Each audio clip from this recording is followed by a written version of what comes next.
What's up, everybody? Welcome to the View from Jamestown podcast edition. This is episode 32, and this morning I'm sitting down with the Vinyl Institute CEO, Ned Monroe.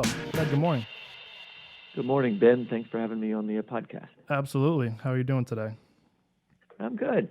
You know, we won the World Series last night here in Washington, so excited about the big baseball win. And the other big news here, we're updating ourselves, but today the U.S. Congress is voting on impeachment of the president. So we have a very mixed feel here in the nation's capital. It's got to be quite the day in D.C. It is quite the day. That's putting it mildly, I guess. And that's the first ever win for the Nationals, right? Since Since made moving? it to the World Series in the 30s, 32, 33. So Okay. I think this is it, yes. Yeah, very And exciting. what a series. Great to see. Yeah. Great to see. We appreciate your time. Appreciate you taking the time to sit down with us and talk a little bit about what you guys have going on over there at the Vinyl Institute. I know me personally, I've seen you guys' presentations at a bunch of different industry events, and always really interesting to hear what you guys are doing as advocates and people trying to promote the benefits and the good that the vinyl industry is doing. So we appreciate you guys taking the time today. Yeah, no problem at all. We're glad to share some of the successes and also some of the threats that the PVC industry is facing. So we're glad to have this opportunity to visit with folks. Yeah, maybe a great jumping off point. Maybe if you want to introduce, both yourself personally and kind of your background, and then get into kind of at a high level what the Vinyl Institute is and what you guys are doing on a day-to-day basis. Sure. So my background is I started out after college working in political campaigns. So worked about 15 years in political campaigns, mostly in the Southeast, and got tired of getting a new job every November. After every election, you find the next campaign, and have been working in corporate trade associations since then. So Associated Builders and Contractors. I was with some food and beverage associations for a while, including the National Restaurant Association. And the association right before this was the National Association of Manufacturing. And so I have a strong background in kind of the manufacturing side of the industry. My predecessor retired from the Vinyl Institute, I guess about a year ago, and I was recruited over and have been here since. And it's been a perfect match. The best way to describe the Vinyl Institute is we represent the manufacturers of the PVC resin. So we have four primary members, the guys who make the resin. So Oxy, Formosa, Shintech, and Westlake. We have another 9 members that are involved. So Poly One, ExxonMobil, Eastman, Lubrizol, Mexichem, Konica, Dow, Omnova, and Technor Apex. So it's a wide variety of folks, primarily focused on growing and protecting the PVC industry. And I guess the best way to describe it is we work really hard on trying to bring the industry together in a very collaborative way, anticipating problems, and trying to bring some value, some return on investment back to the industry. And a good example of that is, I guess it's probably been 5-8 years ago, the non-governmental organization, U.S. Green Building Council, tried to put out a pilot program that would give builders credits if you deselected the use of PVC. So U.S. Green Building Council, they're the ones that do LEED certified, LEED, platinum, and silver, and they certify how energy efficient and environmentally sustainable your buildings are. And if they were going to exclude PVC, that obviously was going to harm us because 70 to 75% of all PVC is used in construction, pipes and flooring and siding and wiring and cabling. So the construction industry is critical for us. And for USGBC to try to, red list or deselect PVC was going to be a big problem. So we helped bring the industry together in a very collaborative way to talk to USGBC allies. We provided resources. We provided science. We had the American Chemistry Council was weighing in. We actually helped support a rival group, the Green Building Initiative that has green globes. So anticipating the threat, that was coming from this group that was going to harm the industry, we really brought everybody together, collaborated, and strategically anticipated what was happening, and we solved the problems. We stopped them from that program, and we're working hard with Cradle to Cradle, which is another group that's trying to deselect the use of PVC, and we're working hard with them to make sure that they understand that it's a good quality product that fills unique needs based on what the architects or the engineers need. And our industry works really hard to try to bring that strategic return on investment. So it's a great organization, and glad to work with such great global companies like Formosa and Oxy, Shintech, and Westlake. Really great membership. Yeah, it sounds like a great organization, great initiatives you guys are taking on, and collaborating with companies that otherwise would, I guess, technically be competitors, and bring them all together for kind of the common good and what they're all trying to achieve. Personally, I'm pretty new to the chemical industry as a whole. I've been with TCC about 2-3 years, and just in that short time, I've learned so much from organizations like yourself and some of the other similar industry benefit associations that are out there, just educating people and getting people as informed as possible to make educated decisions. I mean, it's great initiatives, and sounds like you guys have had a lot of success, in a relatively short time. We're really proud of what we've done, and it's just letting folks get together and try to solve some of these threats that are out there. And Ben, that I was actually at a Resilient Flooring Association meeting, and we spent a large amount of time talking about the threats that are out there. And sometimes, the threats, for example, plastic waste or marine waste, you really need a collaborative platform because it's such a big problem. You've got to get the industry together to address some of these concerns. And, and the Resilient Flooring folks, everybody understands the need to protect the environment. We all want clean air and clean water. But the solution has to be coming from the entire industry. So the trade association participation is really, really important. And I know you guys have a lot of different things going on, but if you could kind of tie it all together in one or two, core initiatives on your guys' side, either in response or being proactive to some of the threats and different things going on around the industry. I mean, what are some of the maybe 1, 2, or 3, core initiatives you guys are taking on, within the next 12 months on your side? So that's a good way to look at it. You could look at it from threats, like what are the big threats that we're facing? Or you could look at it kind of strategically, where are we putting our focus? So big picture, we look from the way I kind of design, talk about it is IPA. So the beer drinkers, image, presence, and advocacy. So image, what are we doing to protect the image of the industry? And we have a lot of programs that we talk about. One of the biggest ones is our Vinyl Verified. So this is an opportunity for us to push back if anybody's criticizing industry. So, for example, Dr. Oz, his TV show, they had a program right around Memorial Day criticizing PVC in pool floats. And we were the front line giving him real scientific evidence that, the premise of his show was incorrect, and we actually got pretty good airtime. So the first thing we try to do is protect the image of the industry, and the big initiative we have there is Vinyl Verified, which is on the website. Presence that's the collaborative part of our program, and so we have a lot of different opportunities for folks to collaborate. For example, we have a big trade show the first part of November next week that we're going to be down in Florida, bringing the industry together to talk about how we continue to advance and protect the PVC industry. And then the advocacy takes a couple different forms.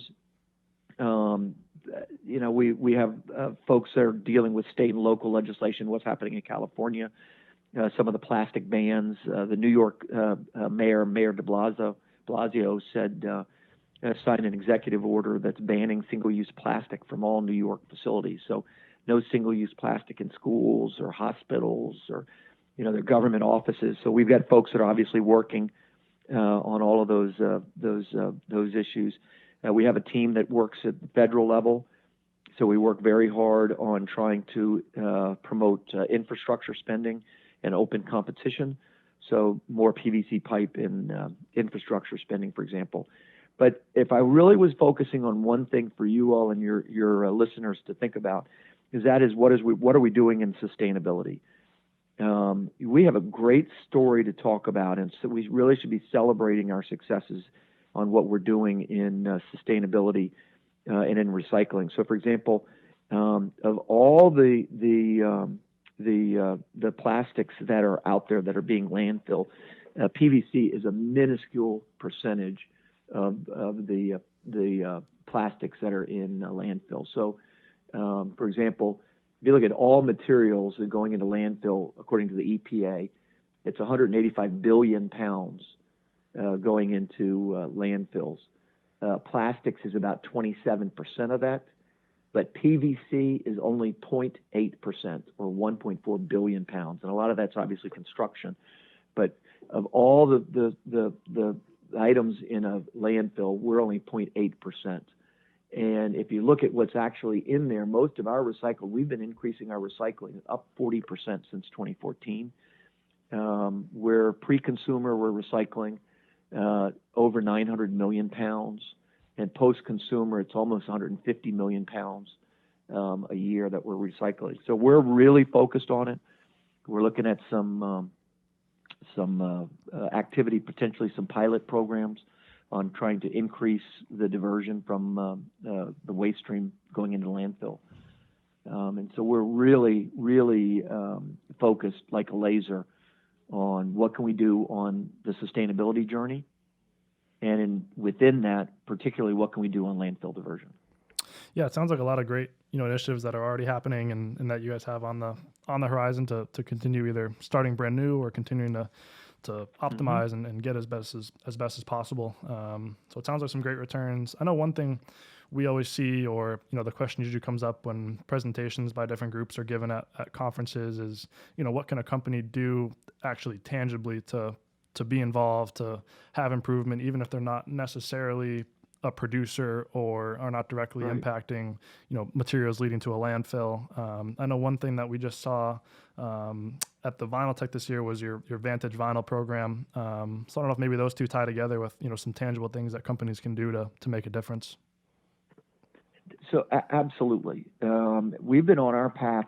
Well, obviously the industry's been on the path since the 70s, right? When we started looking at our emissions to the air and the water. We've been on this path for a long time, working on our safety records. And but about 5 years ago, the Vinyl Institute came together when we were doing our strategic plan, and we started to bring the industry together strategically and collaboratively to figure out what we can do on our sustainability journey. We created the Vinyl Sustainability Council.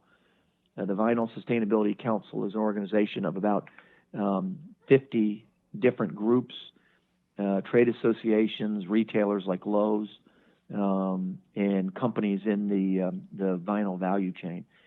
What they did, and what I think most companies should do, is say, man, there is so much that you can do in environmental arena. What can you do on your journey? And I mean, the United Nations has 17 different Sustainable Development Goals, SDGs. Do you focus on climate? Do you focus on landfill diversion? How do you do this? And what we did is we started talking to everybody, and we said, well, where can we have the biggest difference? What can we as an industry do? Because you can't do everything, right? No company could do it. And so we focused on 3 areas. We're focusing on landfill diversion, community health and safety, and emissions. So in landfill diversion, that's recycling. And so maybe if your company is thinking about it, maybe you're talking about just doing something. If you're a manufacturer, maybe it's zero manufacturing waste to landfill. If you want to go further, maybe it's zero waste to landfill. Or if you're just starting out, maybe you just want to figure out how much you actually are getting into a landfill and if you can have any kind of diversion. Just every little step that you can do. The second area for us with health and safety, community health and safety, and user health and safety. And so, we looked at what are we doing at OSHA, our OSHA reportables. We have a group that we work with very closely to make sure we're sharing best practices. And so in that area, worker health and safety, that includes what are you doing for slips and falls, and are you following best practices? And and most companies are already focused on that, so that's an easy step on sustainability. And then the third thing we did is we did the emissions task force. So what are we doing on emissions to air, soil, and water? And some of our companies are really focused on that. So then the next step of that is, all right, so you form this group, you figure out where you want to focus, like what are you going to actually try to improve? And then so we actually then took the next step and we formed a group called Vantage Vinyl. And it has a plus sign. The marketing folks came up, there's a plus sign. So it's plus Vantage Vinyl, but it's pronounced Vantage Vinyl. And those are companies that have agreed to actually join us and work on those three goals: landfill diversion, health and safety, and emissions. And if you're a company that wants to help us on those goals, then you join the Vinyl Sustainability Council. You agree to help us on some of the big goals, big guidelines. You agree to kind of the principles. And then you agree to that your company is going to take some steps in each of those three areas. And if you take those three steps, we have a company that actually comes out and interviews you and audits. So it's kind of a third party verified that you're actually working on this. And if you're in it and you're in on the journey, then you get a trademark that you can put to signify that your company is a more sustainable organization, and that you're joining us on this sustainability journey. So it's in a big picture, it's the Vinyl Institute. From there, we formed the Vinyl Sustainability Council, and our program to actually move something on Vinyl Sustainability Council is Vantage Vinyl. And we have websites. You can Google Vantage Vinyl, Vinyl Institute. It's vinylinfo.org, and we can get your listeners more information. But it's great. We have 51 companies that are engaged in the Vinyl Sustainability Council. We had our first year this year, and we had 8 companies who actually went through the pilot program, to make sure that the goals and the documents are all lined up. We launched it in June. We have 8 companies that are participating, and we're off to the races. We're really excited about making a big difference in the vinyl industry. And it's a couple things. First, we're going to make a difference. It's the right thing to do. Our consumers want it. The customers want us to be moving in this direction. And we also are showing folks like U.S. Green Building Council and Cradle to Cradle that we are industry that is more sustainable, and that PVC pipe, PVC wiring is a sustainable choice when architects, designers, and specifiers are making decisions. So it's hard. It's a big lift, but it's a no-brainer, something that we're really focused on. Yeah, and you made a really good point, and I think laid it out really nicely in the fact that if a company's already doing a lot of different things and already very active in managing these things, that they can be involved in something like Vantage Vinyl and commit to it on a wide scale. At the same time, if a company has never looked at sustainability, has never really started any of those goals, there are kind of, I guess, baby steps, if you will, to start, getting on that path. And there's, you can make a big difference if you're not doing anything today with just some simple starting to take a look at it and starting to monitor it, in your plants and facilities and things like that. Yeah, it's one of the things that we do with this group is we're sharing best practices. What's the hurdle that you're having? What's the logistical problem that you have on recycling, and let's talk about it and figure this out. And lots of people are in different places. Some are brand new and just starting. I met with a global company in Texas yesterday, and they hired a sustainability director in February. So they're just getting started. We have companies that are just starting to interview their workers to say, well, what do we want to do and how do we want to do this? So we get it. It's tough, man. It's taken us a couple of years to get there. So now in some ways we're helping as a consultant, free consulting. Anybody who wants to get involved, we want to help them out. Yeah, and one thing I always like to kind of wrap these conversations up with is your recommendations and the best places for whether it's a sustainability director, like you said, using you guys as a free resource, or just, the average company or the average consumer that wants to get educated, what are some of the best tools that you like to recommend, both, your own Vinyl Institute tools as well as some other things that you find beneficial? I know you have the event coming up in a couple weeks or next week. That's obviously something that I'm sure goes along with that, but what are some of the best resources that you like to recommend for anyone that wants to get involved and get educated? Well, Ben, obviously the number one choice is the Vinyl Institute. Sure. What a softball. So our website is vinylinfo.org. Our Twitter handles, we have at Vinyl in Design. We have a website, vantagevinyl.com. So there's lots of things. If you Google around vinyl, you'll hit one of our sites. The other thing is I look at your own trade association, because every single trade association that's out there, the Flexible Vinyl Alliance, or Resilient Flooring, or the Vinyl Siding Institute, all of us have solutions and opportunities to participate. On the other hand, I would not pay a lot of attention to the mommy bloggers.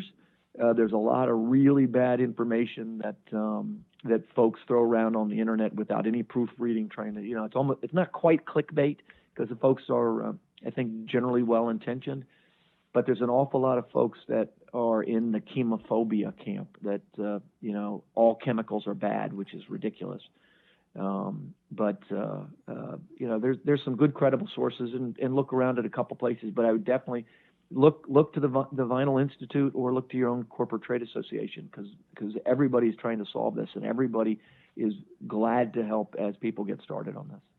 And if you want to come to a conference, we have a couple good conferences. Sure. Our biggest one is the Vinyl 360, November 5 through 7 in Bonita Springs, Florida. And what is that? Maybe do a couple sentences, just high level. What do you guys do at that conference or event, or who's attending? What's the general kind of feel of the event? So this is an 80-person conference, a little bit higher level, on a strategic perspective of what is the industry doing. So we start with an executive committee meeting. We have a board of directors meeting, which is open to the public. And in our board meeting, we go soup to nuts. What are we doing on advocacy? What's going on in communications and marketing? What's happening in regulatory arena? So one of our big issues is, or a lot of our big issues come through the Environmental Protection Agency. So you can come to that and get a good overview of what's happening at the local, state, federal level on legislation. And then we spend almost a full day on sustainability. In some ways, it's a actual committee meeting. So the Vinyl Sustainability Council will have a committee meeting, but it's open to the public, it's open to anybody who participates. Not a technical conference, so it's not quite as technical as Vinyl Tech, or maybe the Compounders Conference that the Plastics Industry Association puts together, which are also great opportunities. But ours is strategic. One of the great things that we're going to have at this event is we do a survey every 4 to 5 years of architects, designers, and specifiers, and we ask them their perceptions of PVC. Do they use them? Do they specify them? Why do they use them? Why do they not use them? What is good? What's bad? And are there health concerns? Are there environmental concerns? So we have about a 10-year, 15-year trend line of what designers, architects, and specifiers think about PVC. And we're going to be releasing our latest survey at lunch during that conference. So if folks want to participate, it's on our website, vinylinfo.org. And it's the Vinyl 360 event that's November 5 through 7 in Bonita Springs, Florida. It sounds like a great event. It sounds like you have the bases covered with what people want to see and hear and get updates on. And obviously that's the reason people come down to conferences like this, is to get a good kind of feel for what's happening in the industry. So it sounds like it's a really well put together and should be a great event.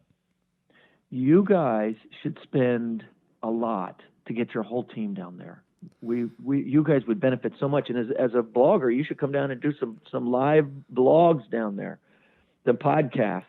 Yeah. Maybe if not this year, maybe next year, maybe we do a little exclusive discount code or promo on the podcast for the listeners. We can put something together maybe. the boss can charter a jet and take the whole team. Hey, I'm on board. Let's do it. Well, Ned, I appreciate you taking the time. It sounds like you guys are doing some great things. Anything you wanna leave as we sign off here? I just appreciate the opportunity to participate. And if anybody has any questions, my email is nmonroe, MONROE, at vinylinfo.org, or my Twitter handle is at Ned Monroe VA, like Virginia, Ned Monroe VA. Excellent.